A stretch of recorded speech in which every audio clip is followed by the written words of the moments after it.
No, we're not just going to start right away. That would be ridiculous. We're going to Now, start very what were you saying, Josh? What? No, Olli Maatta is the press conference is just we're just picking up. It's 1 o'clock, so we want to tell people that Olli Maatta has like we're going to get into it, but it's not. People were speculating all kinds of crazy things about this. So Yeah, I just on off the hockey page right now. I just want to acknowledge in terms of the world of music yeah, the sad passing of the great bass player Jack Bruce over the weekend. The bass player for Cream. He was 71 years old. I mean, he'd had amazing. a liver transplant in the last decade, but you know, I mean, I'm an amateur bass player. I'm terrible. I could only hope on my worst day to be or on my best day to be as good as Jack Bruce was on his worst. Fantastic guy, No, that's fantastic awesome. player. Absolutely. No, I agree. I agree completely. I heard that was very sad. I have Best of Cream is one of my favorite all-time albums. Absolutely love that. You love everything about them. So yeah, that was a shame. That was really a shame. It was a sad weekend, especially like I'm watching the World Series last night, and I'm into baseball as much as hockey, and this top prospect for the Cardinals, Oscar Taveras, 22 years old, is basically ranked one of the top two or three prospects in the game. He just was a rookie this year, and he died in a car crash in the Dominican Republic Sunday afternoon. So it's just really sort Yeah. of depressing. And also, Gabe Cotter's wife in Welcome Back, Cotter, one of my favorite all-time shows. She died Yeah. over the weekend. So. Oh Yeah. man. All right. Yes. So, Mike the Grim Reaper Agello. Thank Couldn't you. be happier about this whole thing. For what it's worth, I bought Moose DuPont's Stanley Cup on eBay. We talked about that was stolen last. I'm just kidding. This is not Moose DuPont's Stanley Cup. It was stolen last week. I thought it was I thought he was going to say, I bought Moose DuPont's ashes on eBay. not the Stanley Cup here. I thought this would be worth it. Anyway, all right. Let's begin. Yeah, so please, before I get in any trouble. Yes, please. I have to go happier somehow. All right. Scriven, Franz Nielsen, Jeff Carter, Stars of the Week. It's depressing on so many levels. All right, here we go. Let's start the show. Okay, here we go. All right. Monday, October 27th. That's right. All right, I'm going to the Flyers Kings game tomorrow night. Taking all my family because they're big Jonathan Quick fans. We're sitting right behind the goal. It's going to be fun. Cool. Here we go, guys. Hey, Hockey World. It's Monday, October 27th, 2014. I'm Michael Agello. I'm Ryan Garner. I'm Josh Schrimmer. Excellent.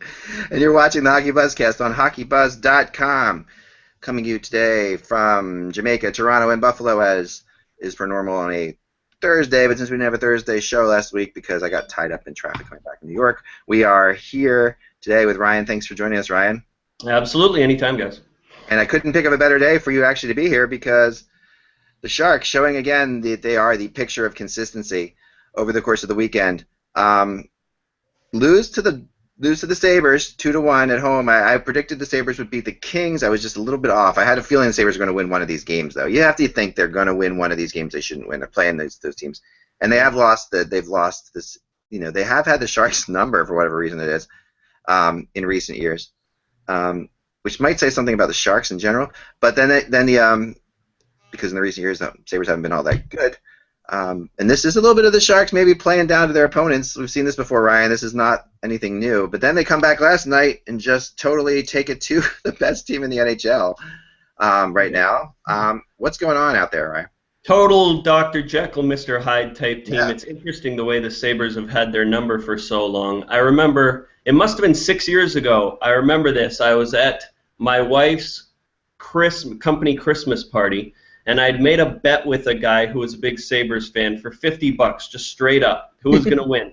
And the Sabres were almost as bad then as they are today, right? So I thought, no problem. And the Sabres ended up winning by like 5 goals that night. So I always remember the Sabres. They have the Sharks number for whatever reason. But then for San Jose to bounce back like they did against Anaheim, it just shows you that this team, they have all the talent in the world. They're right up there with the best. But mentally, you never know what you're going to get on any given night. And so I think that more than anything else, people try to explain their playoff struggles with, this system or this strategy. it just comes down to between the ears. And I know a lot of teams are talking about that now, that, correcting mental mistakes and having that focus. And I kind of cut the Sharks some slack because they know they're going to be in the playoffs, and they know better than any team. It doesn't matter whether you win the President's Trophy or you finish 8th. The only thing that matters, for them anyway, is that first 2 weeks of the playoffs and then playing after that. So I don't get too upset. I know some people are, there's a lot of sky is falling mentality, especially when they've lost 3 in a row, including losing to the Sabres. But that's the Sharks. That's their MO. Yeah, it has been. It has been for a while now. And I watched a little bit of both of these games, and last night, it was interesting that Boudreau came out before the game and basically said that this was a terrible, terrible, terrible time to be playing the San Jose Sharks after losing to the Buffalo Sabres. You just had a feeling that that's like the last thing you want to do, and he was right. I mean, the Sharks came out, and this team can look incredible, and that's why we've all been burned by them so many times. Hello, Kevin. Hello. Thanks for joining us. After the Olli Maatta news. Yeah, that's. I don't know whether you've already talked about it. Maybe you have. I wanted to wait till you got on. So yeah. Well, I mean, it sounds like sort of bad news with sort of a happy twist to it, and that is that he's been diagnosed with a tumor of the thyroid gland that is presumed to be a low-grade cancer. But the projection is that it will be successfully removed. He will not require any radiation or chemotherapy, and he'll be back in the lineup in 4 weeks, and that he'll move on as if this has never happened. So that all sounds like a really positive prognosis, and it's just kind of sad that the Penguins have had their share of medical issues through the years, and they're dealing yet with another one. So. But again, I think it sounds very positive. In the short run, for the Penguins, I mean, they'll have to plug a hole on defense. Like, even though he's a second-year player, he's become essential personnel on that team. He's, in my opinion, a key in their transition. And in zone coverage, he's one of the better one-on-one defenders. So, for a team that's sort of transitioning from the Bausmer regime to the Johnston regime, this will be a little bit of a blip for him to try to kind of sort through this. Well, think about the guys gone right from last year. I mean, and then add this to it. You're looking at 4 of your 6 defensemen from last year are not in your lineup right now, and that's tough. I mean, Engelin, Niskanen, and Orpik and Orpik, right? And now this. I mean, Olli Maatta to me has been. I agree with you. Has been not just a transitional defenseman in terms of he's a transitional guy, but has also like transitioned the Penguins from one era to another on defense. That's also been a thing, and I think that when you look at this, you have to say that Olli Maatta, although he has struggled this year, has been kind of come out of the gate a little bit slowly. I don't know if this has anything to do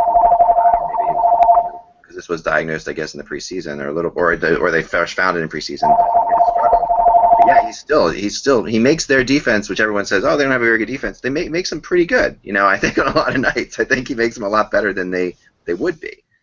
This is a tough spot now. I mean, and he chose to play.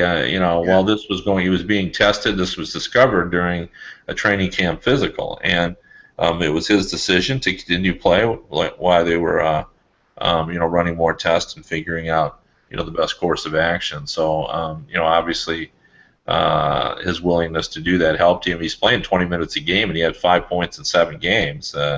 So he must have been doing something right, as I like to say. So. I just think this is, if you're the Penguins, this is you couldn't hope for sort of a better medical explanation for what has happened to the kid. Yeah, for sure. I mean, one thing. I mean, like Kevin said, it's a 4-week situation, and everybody hopes that after the surgery everything will be fine and he'll come back. But you may have to now include Pittsburgh in the growing list of teams that is looking for blue liners. I mean, with the Chara injury in Boston, that's one team. With the injuries in Philadelphia before the weekend, that's another team. Colorado may have lost Eric Johnson. It's undetermined what the injury was from last night, but he didn't finish the game. I think it was against Winnipeg. So there's 3 teams right there, and now Pittsburgh. If there's some complication, and we all hope that doesn't happen, there's another team that might be looking for a defenseman. before the trade season really begins, which is usually after American Thanksgiving. You also Yeah. have Go the ahead, Josh. Flyers who are down two of Yeah. their top men. You have LA who's got the whole situation with Slava Voinov. Right. Go down the list. There's a lot of teams right now that could use some defensemen. And and that kind of brings me to my next thing, which is never a better time than to trade Tyler Myers than now. And the rumors, and the rumors are starting to really swirl. And the latest one I heard that was the most interesting was, and I wrote about yesterday, and then today I finally got someone to go on the record with me to tell me that, so I could say actually what the name was involved, had to do with Dallas and Buffalo, and that the Sabres wanted Nichushkin for Tyler Myers. And at first glimpse, I know everyone's going to say, what are the Sabres thinking, right? Or I think my first reaction was that. But then the more I thought about it, I am not so sure that that's not a good trade for Dallas. I just looking at where Dallas is right now, okay, and they have a cup contending offense. There's no question about it, and they have an out of the playoffs defense. And so there's this big disconnect between the two. I mean, the defense, I like Daly a lot. There's some positive news, but for the most part, their defense is not there. Nichushkin, it's tons of potential and just a fantastic player, but it's not like he's without risk either. I mean, he's a Russian player who has come over with a lot of laud, and we've seen this before, and he wasn't even sure if he was going to come over here. That also was another red flag you throw up in your back of your head, maybe in the back of his head. It's like, well, how long is he going to be patient with playing time? Or Lindy Ruff, who can be a tough coach to play for sometimes, So you're looking at the whole situation, and then I went back and I wanted to look at Tyler Myers versus Zdeno Chara, just for the heck of it. I mean, big, lanky defenseman, and so Myers is 24 right now, right? Won the Rookie of the Year. Chara, when he was 24, that was the year he left the Islanders to go to Ottawa. Mm-hmm. Okay, so to put in perspective, that Chara was not. I would say that Myers right now might have more value than Chara had when he left the Islanders to go to Ottawa. I mean, that was not a great moment, right? When he goes to Ottawa, he went from being a minus 27 his last year on the Islanders to a plus 30 his first year on the Senators. It's a pretty big jump. It's almost a 60-point jump. I mean, the Islanders were a terrible franchise at that point, and they made the deal for Yashin, and they gave up the second pick overall, which ended up being Jason Spezza and Chara. I mean, honestly, from the very point that the Sabres drafted Tyler Myers, there has been this comparison to Zdeno Chara, and it's doing this kid a disservice. He is not ever going to be Zdeno Chara. He is not. Don't get me wrong. He's a fine player. He's a Rookie of the Year. He's got very good offensive skill. He's a 6'7" or 6'8" offensive defenseman. He is not, ever going to translate into this tough, stay-at-home behemoth that Zdeno Chara is. I think he's a quality player, and I think Dallas would definitely consider him an upgrade on their blue line. First of all, there's no way I give Nichushkin, especially at least until they determine whether they can re-sign Jason Spezza, because if they trade Nichushkin and Spezza goes away as a free agent, there goes their offense, because that's two big cogs. So, it's a possibility, but... But here's the thing, and I'm not trying. When I compare him to Chara, I'm not trying to say he's the same kind of defender as Chara. What I'm usually using this is, I remember talking to a scout one time, like a really wily old veteran who was on the Bruins defense back in the 70s, and just a guy who said, and I talked to him about Tyler Myers at the time, and we had talked a lot about, and he said basically that the bigger the defenseman, the longer it takes. That was what he said. He said there's just no two ways about it. And he brought up Chara, and that's why I'm bringing up Myers and Chara in the same. He said, big defensemen, if you're willing to wait them out, you've got something. But so many times you're not willing to wait them out, and so many teams can't, because when they look bad, they look big bad. He said they look bad big, and they look good big. So where we are with Myers right now, in my opinion, is that I will be the first to admit that when the Ottawa Senators, and this is now 4 years after he's 24 and goes from the Islanders to Ottawa, where he becomes a really good player for the Senators on a cup contending team.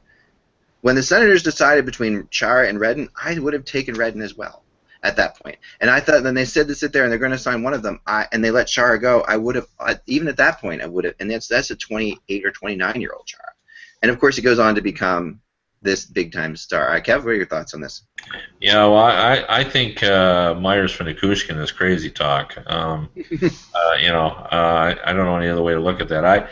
I think Myers would benefit. I think most everyone in the league with the change of address. And I do agree that it takes longer for big defensemen to mature. They're still trying to grow into their bodies. They're still trying to figure out how to navigate in the NHL with a bigger frame, because there's some issues involved that you don't think about, like how many times, my wife was a soccer coach, and she used to irritate her when her soccer players would get fouls because they were big. And I would tell her, that happens in the NHL too. Sometimes, a big player go to hit a small player, and it seems like he's getting a penalty because he's big. So you got to sort through all those issues. But I think Myers, his inconsistency over the last 3 seasons is a little bit scary. And Nikushkin's upside is so great that I just don't see Dallas being able to do that. I'm bullish. I think there's several teams that would really benefit from bringing in Myers, because I think if he gets with a proper defensive team, gets with a program that's winning with a better tradition, and I agree completely with what Mike says about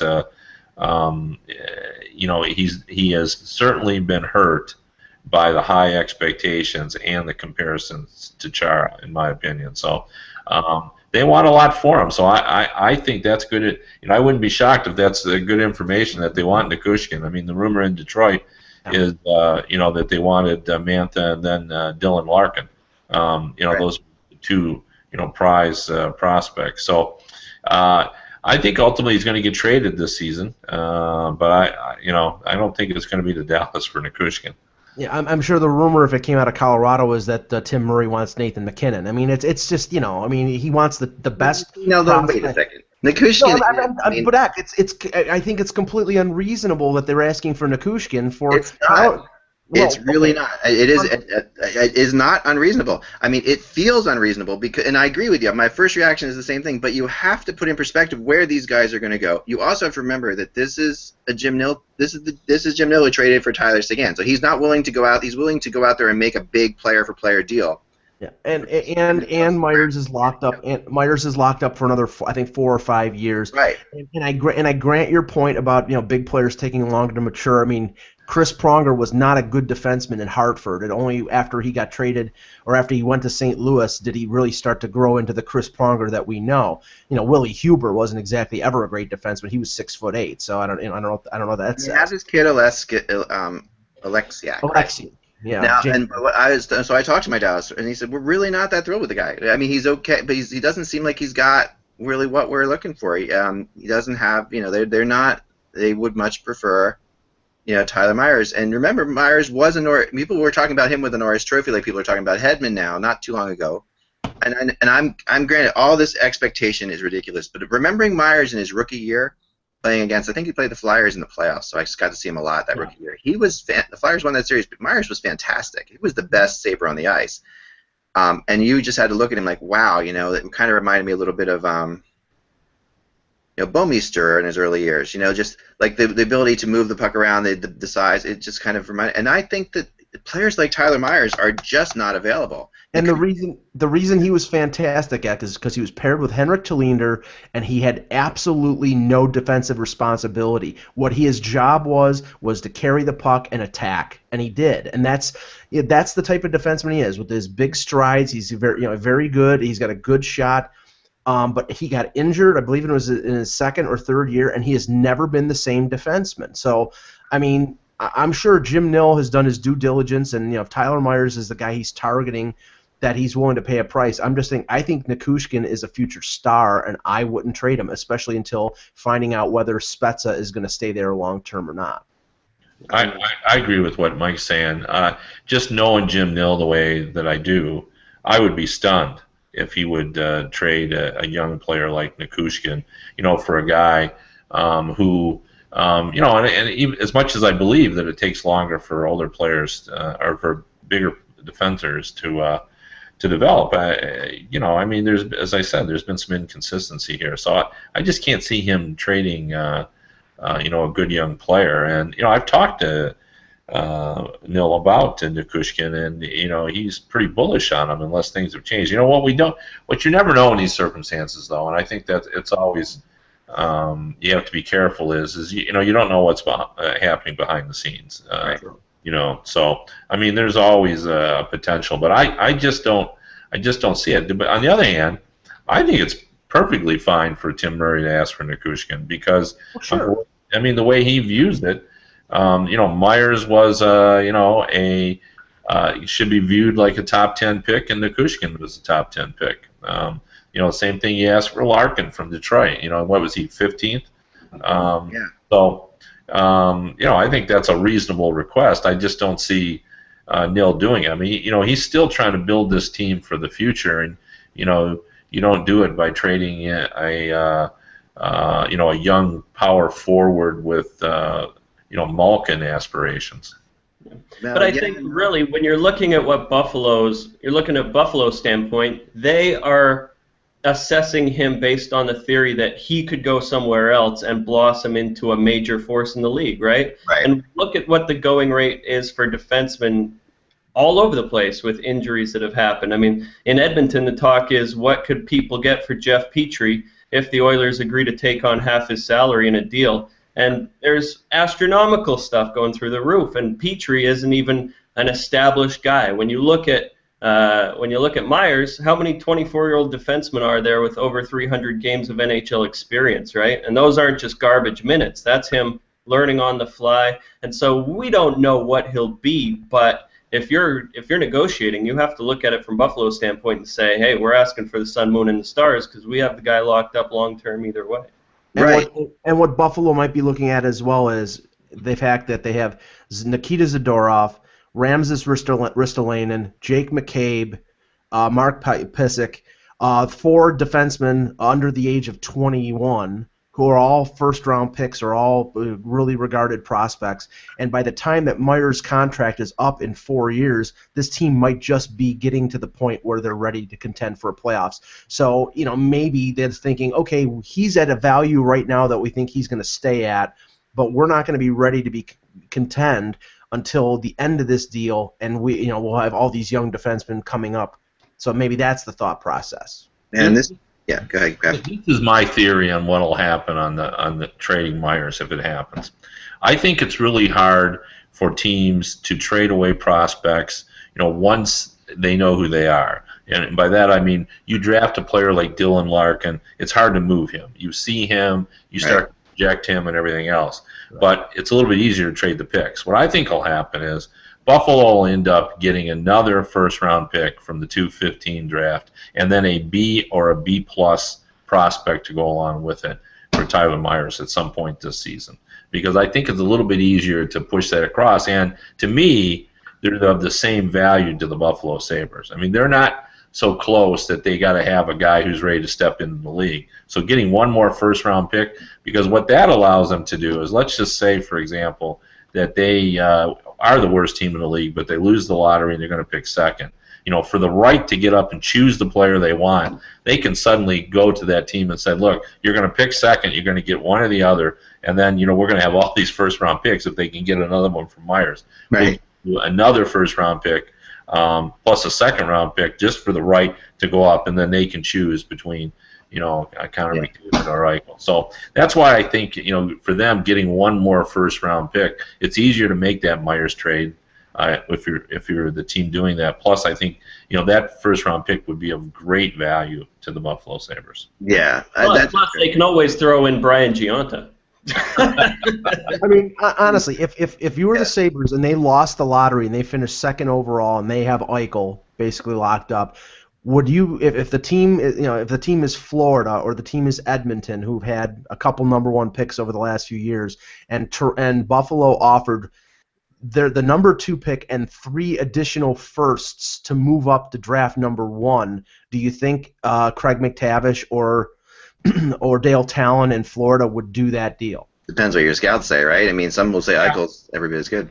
Yeah, I mean, you basically you may not have to make the deal because you may see it differently. I mean, I think this could be one of those cases where we end up having a 15-15 split among the at the scouting tables of whether it's McDavid or Eichel. I mean, it just could happen. So, but I'm just saying, there's a lot of benefit from or even if they, maybe they just want to move up to get, not only the second pick in the draft, but maybe the 5th or the 6th, and if they have a lot of assets. So I'm sure they would like to get somebody that they can project, but I think it wouldn't kill them if they get just another first-round pick in the Myers trade. Yeah, I mean, to me, the problem is this: is looking at the Dallas Stars window for a second. Like that. That's what you have to look at. And really, when I look at them, you say that they have everything they need up front. They have a good goal. They have a really good goalie. I believe that too. They have some good defense, but when they're matched up against the offenses that they're going to match up against in the playoffs in the West, I don't see them getting through it. I don't see them being able to beat Anaheim or LA or Chicago in a series. To me, those teams are just going to be too. Even San Jose would give them all kinds of troubles. They have. I mean, in the Eastern Conference, they might be able to get through, but in the Western Conference, they're going to be a first round loss if they don't go out there and get a defenseman who can step in right now and make some kind of impact. And those defensemen, I don't. Tyler Myers is not going to be the difference between them contending and not. Right. That's not the style of defenseman they need in order to accomplish that. Yeah, I guess I can see that. We just don't know what Tyler Myers becomes. Maybe I'm deluded, but I do think that he could actually become more than we anticipate him, and just the addition of his size and his abilities back there might change that team in a way that we can't necessarily, like unintended consequence type ways. You just never know. I mean, you never know until you put them in their spots. I mean, you may be right, but all I'm saying is usually by the age of 24, especially for a player who's now in his 5th NHL season, what he is what he is. And not when you play on the Buffalo Sabres and all that time. Well, sure, but Luke Schenn has been playing 25 minutes a game. Like that's what he's doing right now. He's playing 25 minutes a game as a defense. It's and hard. Luke Schenn. Sorry, and Luke Schenn played. Do you realize that he's only a -1 the Buffalo Sabres playing 25 minutes a game? That's pretty impressive. Well, yeah, he's getting all the power play minutes. He's getting first pairing minutes. Yeah, and he's playing with Josh Georges. So yeah, I'm not saying he's a lousy defenseman. I'm just saying he's not I don't think he's a franchise level #1 pairing defenseman on a team in the Western Conference that's going to contend for the Stanley Cup. You're talking about guys named Keith. You're talking about guys named Doughty. He's not in that level. Let me say this. If we're talking about making the Dallas Stars more ready for playoff competition in the West, then I think I want Myers' defensive partner Georges more than I want Myers at this point. Not that I don't like Myers, because I do. I mean, I almost feel like I don't want to be in the argument because because I like Myers, and I agree with you. I think if he got to a different thing, but now you're talking about changing the Dallas Stars to make him a better contender, and a veteran like Georges, who we know what he is, and we're not quite sure about Myers. So and he would cost you less, and you still have Nichushkin, because Nichushkin is the type of player, in my opinion, that in the playoffs just might blossom. This could be his year where he's suddenly hot, and we've seen it before. Younger players don't know what they don't know. They get excited in the postseason, and he could end up being highly valuable. I just go back to just knowing Jim Nill's history. I would find it hard to believe that he would part with Nichushkin to get Myers. Yeah, I do too, and not playing devil's advocate completely here, because I also love Nichushkin. Like, you feel bad about talking about Myers. I've been high on Nichushkin since he got drafted. I was against the Russian team for how they handled him in the Olympics, and I really thought that but I can see the logic on both sides of this one. So I guess we'll have to wait. Josh, what do you have as far as I wrote in my little phone here, 3 years from now on the podcast to ask everyone here who's a better player, Tyler Myers or Nichushkin. We'll find out then. Nichushkin. Well, 3 years from now, we'll find out. We'll see. We'll see. Josh, what do you got? Yes, well, guys, last night, very scary incident in Columbus. Nick Foligno basically being hit into, I guess you could say, the turnbuckle as one of the linesmen was kind of sitting on the boards to kind of get out of the action, so he wasn't a part of it. Ends up dinging his head and his neck on the elbow of the linesman. Well, good news today, guys. Nick Foligno called his injury a stinger, had MRI this morning, hoping to be cleared to play on Tuesday versus the Senators. Wow. Foligno said he lost feeling in his limbs on the right side after the collision. Scary, he said, but feeling came back while on the ice. I think that's unbelievable if he plays already tomorrow. Great news. It's great news, but Columbus is insane if they play him on Tuesday. That's all I can say. If any of us lost feeling in our limbs for any period of time whatsoever, we wouldn't go out on Tuesday night and play hockey. There's just no way in the world. I mean, you have to give yourself some time. I mean, for what it's worth. I mean, my goodness. I'm taking the week off, not the day. I'm taking a week. Right. We're finding ways to stretch this into 2 weeks, Mike. We're gonna I couldn't got some brief injuries, guys, in Columbus here the last 2 games. I mean, you had obviously what happened to Foligno. The game before in Anaheim, you have what's the small kid? Oh my God, I just forgot his name for a second. Cam Atkinson. Right. Cam Atkinson took a skate, just missed, hitting him in the eyeball, sliced his eyelid, and he's looked like Frankenstein just in time for Halloween. And then you have Adam Cracknell, who looked like he broke his leg the way he went into the end boards. I mean, the Jackets, the injuries just keep mounting for this team. They still have Boone Jenner out. The defenseman Ryan Murray just came back. Ryan Murray just came back. But you're without Dubinsky. You're without Horton. I mean, the injuries just keep coming for this team. And you may be without Horton for a long time from the injury, from the update that I heard last week that it's some sort of degenerative situation where they may have to do spinal fusion surgery, and if they do that, he's probably done for his career. I hope that's not the case because, he's a fantastic player and I enjoy watching him play. But if it's some sort of degenerative, thing in his back, then he may be done. One thought I had, sorry guys, jump in, was just, does anyone else find it strange that there are 2 linesmen in today's NHL? I mean, with the smaller neutral zone, with 2 referees, I mean, I could understand having 2 referees, but for the longest time we only had 1. Couldn't we do the job with 1 linesman? I like this idea. I like it. The linesman won't like it very much, but I like it. The linesman's union is against you, Ryan. Yeah. I'm a union guy. I'm going to be opposed to that, too. I think 2 linesmen for now. The neutral zone I agree with, but I think I'm sticking with 2 linesmen now. I do like 1 referee. I'll throw that out there, though. I am not a fan of 2 referees at all. Wow.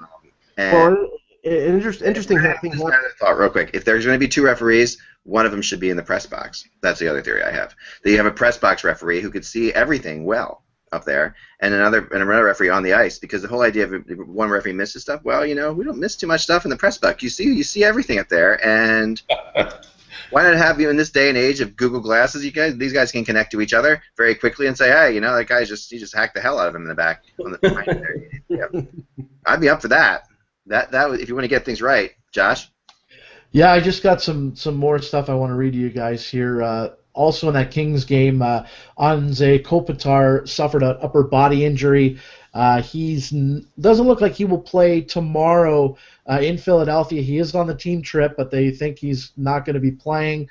Left last night's game early against the Blue Jackets. No word on the severity of his injury, but it is good that he's on the team plane and went to Philadelphia. Other injuries, Mike Camilleri getting x-rays today on his sore jaw after taking an elbow to the chin this past weekend by Jamie Benn. So they have recalled Reed Boucher in his place. Looks really good on the Devils. I mean, he does. He actually, I never was a Camilleri fan, but then suddenly it feels like, oh, this guy was a Devil all along. That's why I didn't like him. Because when you see him in the Devils, he actually makes sense there. It really looks like a natural New Jersey Devil to me. But he still doesn't help them during the shootout because they lost again late last week, and now I think they're 0 for the last 18 in shootouts. Yeah.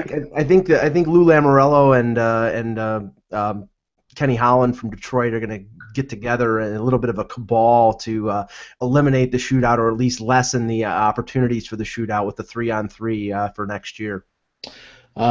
Back to the Blue Jackets, another injury. They've placed Matt Calvert on injury reserve, retroactive to Friday. Suffered an upper body against Anaheim. Again, injuries keep happening to the Blue Jackets here. Speaking of the Blue Jackets, former Blue Jacket Nikita Nikitin has had a maintenance day today, and he's a game-time decision for tonight. Might not be playing, according to Coach Dallas Eakins. I mean, he's given every opportunity right now to be the number one power play quarterback in Edmonton, but again, he's having problems staying healthy. Want to throw this at you guys. I have news actually coming down the pipe right now. John Scott will have a disciplinary hearing this afternoon for leaving the players' bench during an altercation. So that's something else there to talk about. He has that number on speed dial, so it won't be a problem for John Scott. He'll be able to. All right. I want to throw a stat at you guys. Yeah. I want to throw a stat at you guys. The Sabres have played 52 minutes and 17 seconds with the man advantage or two-man advantage. Total goals, 0. Total stick checks, 564. Well, gosh, that's not really that much of a surprise since they scored 1 goal in 197 minutes in regulation. Yeah, I mean, I love the Sabres fans and everything like that, but this team is just, were they told to stick check only this year? It's like watching women's field hockey. It's like watching field hockey. It's like constantly click, click, click, click. You know, there's no at all. No one puts a body on anyone on that team right now. Well, don't worry, Yak, because Tuesday they will win their 3rd game of the year because they're playing in Toronto at the Air Canada Centre, and we always know that the Sabres Stanley Cup is when they face the Maple Leafs. No matter how good or how bad they are, they always they always beat the Maple Leafs. Let's start here. We got to go here first of all because Mr. Steve Simmons, great guy, good buddy, decided.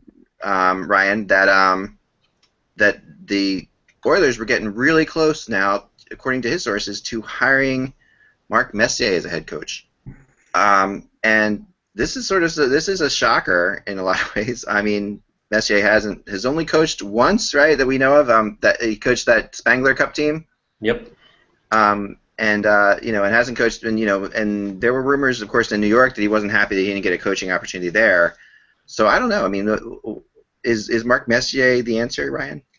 I don't think he's the answer, but if you're asking me if I think there's any legitimacy to these rumors or this report, absolutely, because it's Edmonton. This is a team that fired Ralph Kruger after 48 games. This is a team that fired that same Ralph Kruger over Skype, and hired Dallas Aikens based on him being the wonderkin. So. Mark Messier, we know how beholden the Oilers are to their former greats. Kevin Lowe, how he's remained employed, actually got kicked upstairs when he failed as the general manager. So Mark Messier, for him to come in, step behind the bench without any coaching experience, it might be par for the course in Edmonton. I don't see it happening. Kevin, thoughts on this one? And we do know by past history, that the Oilers do seem to like those coaches who coached the Spangler Cup because Pat Quinn coached the Spangler Cup team in 2006, and they hired him in 2009. So that's a breeding ground for Edmonton Oilers coaches. I think Ryan's coaching the Jamaican Spangler Cup team next year, but Kev, your thoughts on this one? Well, I mean, I would think it's legit too, just because of the Oilers' history and the fact that Messier was such a big important influence there in Oilers' history. But, I think it's unrealistic in today's game for a guy without coaching experience to jump right in. I mean, the level of sophistication behind the bench has changed so dramatically, even in the last 4 or 5 years. Like, it's like a company in the background now, running a team and the way they break down films. And the other thing, I think, when former players try to jump in without any practical experience, they just don't realize what a full-time job it is. I mean, it's not even an 8-hour job, it's a 10 and 12-hour job. I mean, these coaches come in early in the morning for breaking down films and meetings before the players get there. Is that really what Mark wants to do? I'm not sure. Saying all that, I mean, I certainly think players would listen to Mark Messier, and he is certainly an inspirational guy. But, with the way that the Oilers have played in the last couple of games, why are they even considering a coaching change? Maybe they're just turning the corner now. I mean, The problem is that, and I see parallel between Edmonton and Toronto here. There is a cycle of madness when it comes to these organizations when it comes to coaches, especially in Edmonton. You know, you're going to fire Dallas. I mean, I know Dallas Eakins has his critics, but he's been in the job for a year and a little under a month, and you're going to fire him. Now, you know, in Toronto, I've gone over it before. They had Ron Wilson, a veteran coach. They had Randy Carlisle, a veteran coach. The same core has been there for 3 years. You know, Kessel and Phaneuf, and most of the same core has been there. And that team has failed with 2 veteran coaches. And now, instead of thinking about trading some of those core players and shaking up the core, they're talking about firing Carlisle. That mentality, I cannot stand the mentality of, okay, we can't trade all the players, so let's fire the coach. Sometimes it is the player's fault. Yeah, I mean, it has to. I think quite often it's the player's fault. The problem is you have so many players under contracts you can't move in different situations. You're really kind of stuck, and a coach does have to balance that line between player friendly and not player friendly, and general managers don't fire themselves. I mean, the coach is the fall guy for the general manager, and every GM has one. It's like they get out of jail free card. To buy themselves an extension, to buy themselves a lifeline is, well, let's fire the coach. Because if I didn't hire the guy, his clock is ticking, and if I did hire the guy, well, I'll get it right next time. Well, this is what's interesting, and I like that, and this brings up another little topic I wanted to talk about, which I think we haven't discussed before, which I really think is important, and as this came across last week on something else too. But like you say, a lot of times these coaches who weren't hired by the general managers, they're just lame ducks. They're sitting out there without with no chance whatsoever, because that is a perfect get out of jail card. But I think the same can be said for captains who were assigned to captaincy under other coaches. And I wonder why this doesn't change more. Like, you never see a captain change with the coach, but in actuality, you should, because I've seen this situation be a problem before, where a new coach comes in, the old coach assigned this guy as captain, and then suddenly, he's not the new coach's captain, and the coach and the captain have to work together, just like the GM and the coach have to work together. And I wonder about this. I wonder why this. I mean, I know it's a big statement to change your captain, but at the same point, I think it should go that way. Kev, your thoughts on this? Well, if you have to change your captain when you come in as a new coach, then the choice wasn't the right one before, because the captain should be the most obvious guy in terms of the respect around the room. It's not how the coach feels about him. So the only reason I would see changing a captain is if somehow the coach got it wrong. But more often than not, it's pretty clear to everybody involved. Like, it's not usually hard to figure out who the captain should be. Right. No, that's true. That's a great point. Most of the time, happened in Philadelphia with Mike Richards when Laviolette came in here, and John Stevens was Richards' captain, and then Laviolette came in, and Laviolette and Richards didn't see eye to eye on anything, and it was one of these things. But he was still the captain, until he got traded in Philadelphia. So that was and it wasn't like he didn't think Richards was a good player, or didn't think But sometimes, that was also a situation where the captain wasn't really the captain in the room. We had Chris Pronger going around. You had a whole bunch of different things happening around here. And Chris Pronger was the obvious captain, because you get that other situation, right, where you have Chris Pronger is the captain of this room. There's no question about it. But he doesn't need to wear a C, so he's not wearing a C. So Mike Richards is wearing a C. Yeah. You get that too, Mike? I was going to say, in most of the situations where a captain, San Jose being the exception to the rule, most of the time when they change the captain, it's by trade. I mean, I know that in Toronto, Brendan Shanahan talked with Dion Phaneuf during the summer, and there was talk about him being defrocked as captain, and I think the only way that would have happened is if Dion Phaneuf had been traded out of Toronto. I don't think they wanted the public relations nightmare of stripping him of the captaincy and then have him coming back as a player there, and then say Joffrey Lupul was made the captain, right. That it would be a PR nightmare for them. But isn't it a PR nightmare trying to trade your captain? Yeah, sure. Okay. Go ahead, Mike. No, yes, it is, but I mean, it is a way of sort of clearing the deck. I mean, okay, no, we didn't demote him. We needed to change of direction, and he is now gone. That's one clean way to do it. They didn't trade him. So if you tried to trade him, which was pretty apparent, and then they didn't trade him, then you've got a captain in the room who knows he was being, because he's got a no trade clause, so he knows he was being. This might be why we saw what happened with Joe Thornton in some ways, and that's what some people speculated on. You couldn't bring Joe Thornton back as a captain when they tried to trade him in the summer. Well, the only problem that's come up, in my opinion, with captains is when they started going to the younger players simply because they were the best player on the team. That's when you can really make a mistake, because usually the younger player isn't quite ready. Even in Colorado, for example, Landeskog is a natural leader, and he's going to be a great captain. But when he took over in Colorado, the older players there, was almost like a council. You had the cabinet. And the cabinet was almost as powerful as the Captain Landeskog. Now, saying all that, ultimately, I think he's going to be a great leader, and he probably is a much better leader this season than the last season. I actually have a very good captain story that kind of sums up how delicate it can be. It's a college story, but it involves NHL people, so everyone will know. When Tom Laidlaw went to Northern Michigan University, the former Rangers defenseman, played almost 10 years for the Rangers and the Kings. The program was just starting, and he was the clear leader of that team right from the beginning, and he was captain. And in his senior year, before his senior year, all those freshmen had grown up, and it was clear they were going to make a run at the national championship. But Rick Comley was the coach, and he had a transfer, a guy named Walt Kyle. I think people recognize that name. He's now a college coach, but he was a longtime assistant coach in the NHL and has been around for a long time. And when Kyle came in, he was known as being a great character guy and a great leader. And Rick Comley sat him down, and he goes, "There's some points that I want to make here when you come into this team, because you're a natural leader, and everyone knows that. And everyone knows you're coming in here to be a leader. But I want to make this clear. This is Tom Laidlaw's team. He is clearly the leader of this team. These guys respect him. He is in charge of this team. Wow. But you, Walt Kyle, are in charge of Tom Laidlaw."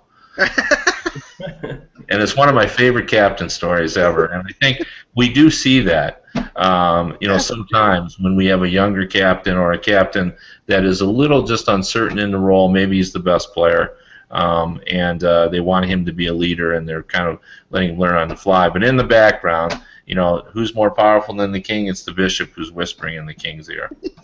So. Great story. I think it was what was going on with Pronger and Richards in Philly. I think that was they were saying, Pronger, you're the king of this whole group, and I agree with I agree with the younger captain issue, because I think that in Philadelphia, Claude Giroux just didn't take to the pressure of being captain very well, and I think that's honestly affected him as a player. And I know when he personally was given the captaincy, he wanted it, but at the same time, players in the room who I knew who were older went to the Flyers and said he's not ready for it, and we should just wait a little while, because they were afraid of But there is that tendency. You've got to go. He's going to be the captain eventually, so you got to find a player who's going to only play a couple years, and then you're going to have to take the captaincy away from him. And I just don't know. There's this whole thing about the captaincy can't be taken away. Where I think a player with maturity, say they had given it to Kimmo Timonen at the time, for example.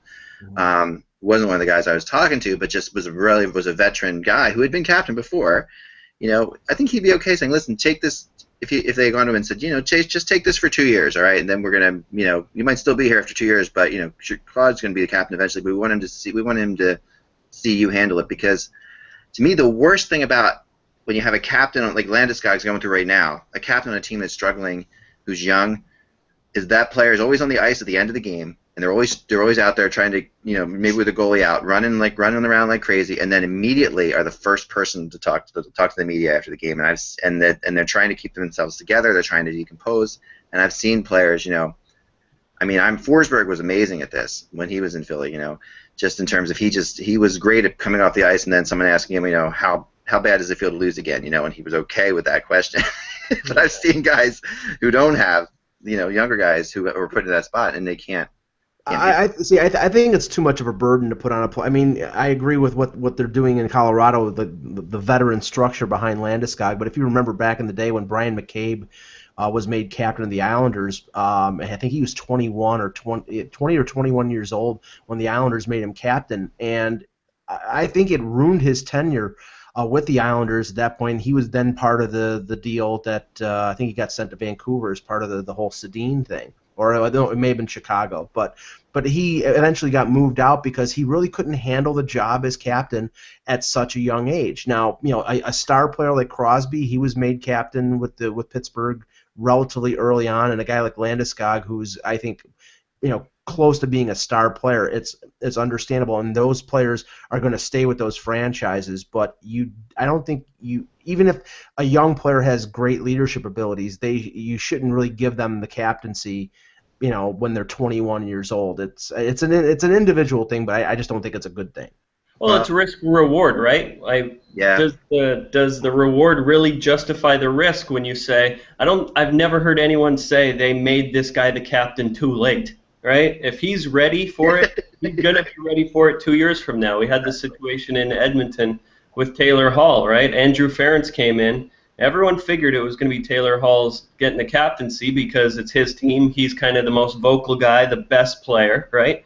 But at the time, a year and a half ago, he was 22, 23 years old. So what are you going to do? It doesn't hurt having Andrew Ference in there. It's not like he's going to torpedo. That was the perfect example. Spoilers, right? That makes all the sense in the world. That's a perfect example of what you need to do in that situation. Edmonton handled that. For all that we give Edmonton rippings on, that was the perfect way of handling it, because Taylor Hall was going to be on a team that wasn't going to be winning a lot again, and he'd be in that same spot that I'm talking about, having to answer those questions, adding extra pressure. And the more important point is, knowing Andrew Ference the way I do, when it's time for Taylor Hall to be captain, Ference will step down. Yeah. He will. He'll come and he'll say, it's time for Taylor Hall to take over this team, even if he's still playing. Because you're absolutely right. I mean, Andrew Ference is a perfect example of an obvious choice to be a leader. Because even though there could be games when he might not, you could argue, hey, if we made the right trades or whatever, Andrew Ference might not be in the lineup. That's the other thing. I mean, which is fine, because the captain's job is to steady the group. I mean, he's one of the most experienced players on the team. He has a Stanley Cup. Intelligent guys in hockey. Last year, with all the turmoil, he did a fantastic job stepping in front of those microphones and saying, hey, it's a learning process. We're a young team. We're getting better. We're learning from this. Where if you put that same microphone in a 21, 22-year-old's face, you might not get the same level-headed response a lot of nights. No, I'm with you, and I would actually say he would make a better coach than Mark Messier. In my opinion, right now, stepping in, because he's just that sharp. Andrew Ference will be a GM or a coach someday. I don't think there's any question in my mind. I think he'll end up somehow in hockey in a really sharp way. But that's all the time we have for today, guys. Quick show. We didn't get into the Leafs weekend. Sorry, Mike. We will.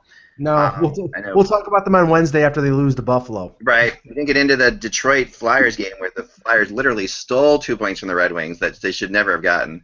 The Red Wings outplayed them in every which way, but that was a fortunate game for the Flyers, and who have now won 2 of their and are out at 500. And like I said before, if they get to 500 at the end of October with this schedule, they're not in bad shape. But they have, of course, a lot still to go this week. They've got LA and Tampa, and it's still a long way to go. So. 500. But guys, remember, without the buzz, it is just hockey. We'll talk to you soon.